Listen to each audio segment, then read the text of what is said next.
Hello বন্ধুরা, তোমরা সবাই কেমন আছো? তো আমি তোমাদের সাথে একটা ভিডিও শেয়ার করব।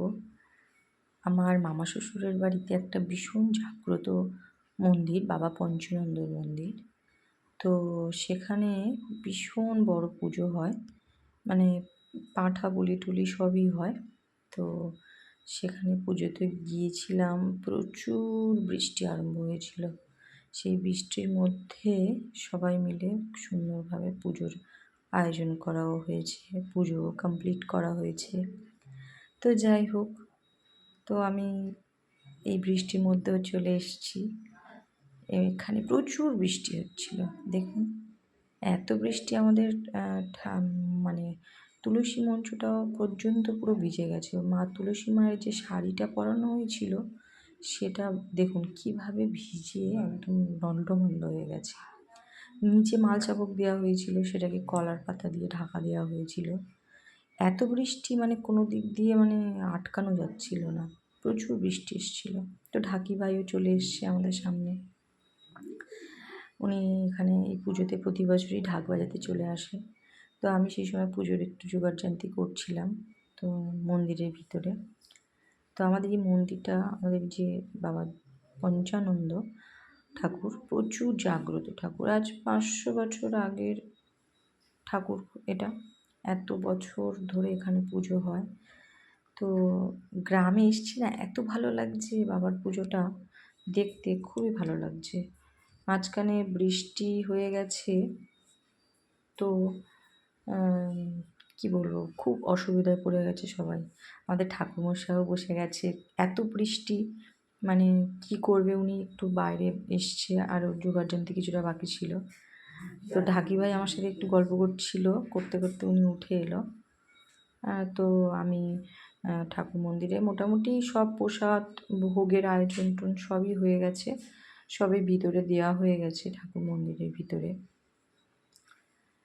বৃষ্টি মানে এত বৃষ্টি কি বলবো, বৃষ্টি তো কিছুতেই থামছে না।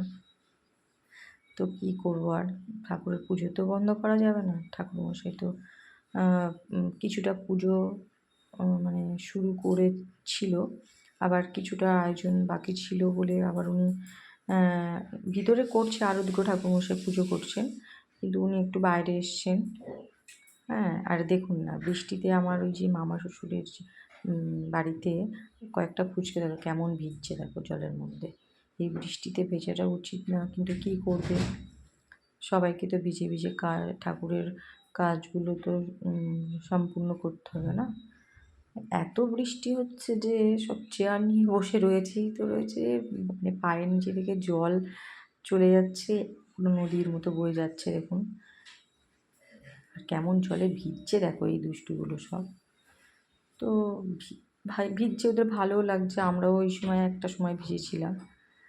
আর আমি ঠাকুরের কাছে দাঁড়িয়েছিলাম, ঠাকুর বাবা পঞ্চানন্দের সামনে। হ্যাঁ, তো বাবার পুজোতে আরও কত কী লাগবে না লাগবে, সেই কারণে অনেক কিছু মানুষের থাকতে হবে। ঠাকুরমশাইরা কখন কী বলবে না বলবে, সেই কারণে আমাদের ওখানে থাকতে হয়। তো আমাদের ঠাকুর মন্দিরের ভিতরে না প্রচুর ঠাকুর রয়েছে। তো আমি একটু নিচে নামলাম। হ্যাঁ, এত বৃষ্টিতে একটু থেমেছে, তাই জন্য আমি একটু নামলাম। হ্যাঁ, তো ঢাকিওয়ালা আমার সাথে, ঢাকি ভাই আমার সাথে কথা বলছিল। হ্যাঁ, তো উনি আমাকে জিজ্ঞাসা করছিল, দিদিভাই তোমার বাড়ি কোথায়? তো ওনার সাথে একটু কথা বলছিলাম, বৃষ্টিটা একটু থেমেছে। তো হ্যাঁ, তো আমি ওনার সাথে একটু গল্প করছিলাম, উনি আমার সাথে গল্প করছিল। তারপর এবার ঠাকুরের পুজোটা তো কমপ্লিট করতে হবে না। তো আমি কি করব, ওখানে ধুনোটা একটু দিতে বসছি। হ্যাঁ, ধুনোটা তো একটু জ্বালতে। ঢাকিভাই তো আমার সাথে গল্প করেই যাচ্ছে, ওনার গল্প আর শেষই হচ্ছে না, কারণ বুঝতে পারছেন উনি একটু খেয়েছিলেন, তো সেই কারণে প্রচুরভাবে আমার সাথে বকবক করে যাচ্ছিলেন। আর এদিকে তো বৃষ্টি থামারই কোনো নামগন্ধ কিছুই নেই, আবারও জোরে বৃষ্টি চলে এলো, কিছুতেই মানে আমি নিচে নামতেও পারছি না। হ্যাঁ, তো পুজো হচ্ছে ভিতরে, আরও মানে 3খানা ঠাকুরমশাই এসছে, 3খানা ঠাকুরমশাই পুজো করছিল ভিতরে, প্রচুর অনেকগুলো ঠাকুর রয়েছে। তো আমি ভিতরে এত প্রসাদ জমা পড়েছে যে আমি ভিতরে ছবিগুলো ঠিকঠাকভাবে তুলতেও পারছিলাম না। হ্যাঁ, তো আমি পুজোর আয়োজন করছিলাম, একটু ধুনোটা দিতে হচ্ছিল, আগুনটা নিভে নিভে যাচ্ছিল। তো এইভাবে এখন বৃষ্টি তো প্রচুর হচ্ছে, তো এই বৃষ্টির মধ্যে পুজোটা যে খুব ভালোও লাগছিল। হ্যাঁ, গাছগুলো যেন কত আনন্দ পাচ্ছে, গাছগুলো যেন কত স্বস্তি পাচ্ছে বৃষ্টিটা হয়ে। আর ওই দিনে না প্রচুর গরম পড়েছিল, এত গরম পড়েছিল মানে ধারণার বাইরে। তো জানি না, বাবা হয়তো সেই হিসেবেই বৃষ্টিটা এসছে, সবাই শান্তিও পেয়েছে। হয়তো একটু বৃষ্টি হয়ে অসুবিধা হয়েই গেছে, কিন্তু কী করা যাবে, কিন্তু বৃষ্টিটা হয়ে তো মানুষের মানে শরীর ঠান্ডা হয়ে গেল, মানে সব কিছু, যে গরমটা মানুষ কষ্ট পাচ্ছিল গরমে, সেই গরম থেকে মানুষ রক্ষা তো পেয়েছে এইটুকু।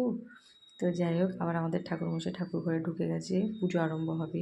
হ্যাঁ, ঢাকি ভাইয়ের ঢাকগুলো তো একটু একটু ভিজে ভিজে গেছে, সেগুলো সব মোছামুছি করে নিল। তো আমাদের ঠাকুরমশাই ভিতরে ঢুকে গেছে, আবার পুজো শুরু হবে। আমাদের বাবা পঞ্চানন্দকে দেখতে পাচ্ছ তো, আমাদের এই বাবা খুবই জাগ্রত বাবা। আজ কত বছর, 500 বছর প্রায়, আরও এরকম হবে। এত বছর ধরে এখানে পুজো হচ্ছে। এই বাবার এই যে ঠাকুর ঘরটা দেখতে পাচ্ছ না, এটা তো পুরো মাটির ছিল একদম। এখন করে একটু ওই ইটের গাঁথনি করা হয়েছে, অ্যাজবেস্টার দেওয়া হয়েছে। আগে তো খড়ের চাল ছিল, আর সাইডে পুরো মাটির দেওয়াল ছিল, মানে একটা আলাদা ঐতিহ্য, খুবই ভালো লাগে। এটা আমার একটা মামা শ্বশুরের মেয়ে হয়, এটা একটা নাতি হয়, এটা আমার একটা ভাসুর হয়, মামা শ্বশুরের ছেলে। এরা সবাই বসে রয়েছে, সবাই ভিজছে দেখো।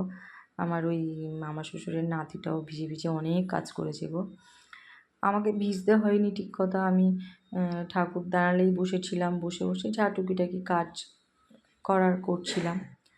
তো এই হিসেবেই আমি ঠাকুরের পূজাটা দেখছিলাম, খুব ভালো গো। এই পূজাটা আসতে আমার খুবই ভালো লাগে, আমি প্রতি বছরই আসি, জানো তো বন্ধুরা। এখানে না এই পূজাটা তো আমার আসতেই হতো। আমার ছেলের এই গত বছর মানত চুকিয়েছি, এখানে পাঁঠা বলি দেওয়া হয়। তো আমি আমার ছেলের মানত চুকিয়ে দিয়েছি গত বছর আগে। তো এবছরও পাঁঠা পড়বে, কিন্তু এত বৃষ্টি হচ্ছে মানে কি বলবো। দেখুন বন্ধুরা, আমাদের পঞ্চানন্দ বাবার মন্দিরের ভিতরে কত ঠাকুর দেখো।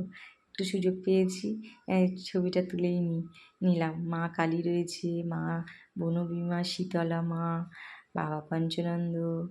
তারপর তোমার এই সাইডেও প্রচুর রয়েছে মা, এটা মা শীতলা মা, তারপর এটা বাবা বিশ্বকর্মা, তারপরে তোমার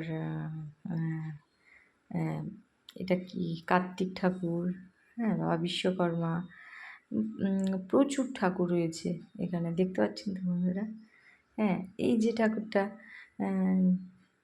হ্যাঁ হ্যাঁ, তো তোমরা এই যে বাবা পঞ্চানন্দর যে যে গরু রূপে একজন আছে, মানুষ আর গরু রূপে, তো মানে এই ঠাকুরটাকে কি তোমরা চেনো? চিনলে একটু অবশ্যই বলো।